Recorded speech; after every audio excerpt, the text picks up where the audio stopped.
चलिए फ्रेंड्स, जानते हैं ज़ेरिना नाम के मायने उर्दू और अंग्रेजी में। Hi friends, welcome in online Infotech. ज़ेरिना इस नाम का शुमार लड़कियों के नामों में होता है। ये नाम 6 हुर्फ और एक लफ्ज़ पर मुश्तमिल है।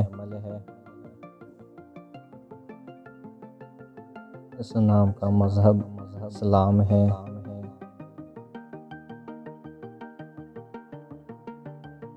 इस नाम का असल ताल्लुक़ अरबी ज़बान से है। इस नाम के अफराद के लिए खुशकिस्मती नंबर 3 माना जाता है। इस नाम के मायने हैं उर्दू में शहज़ादी, होशियार, ज़हीन। English meaning is princess, smart and intelligent.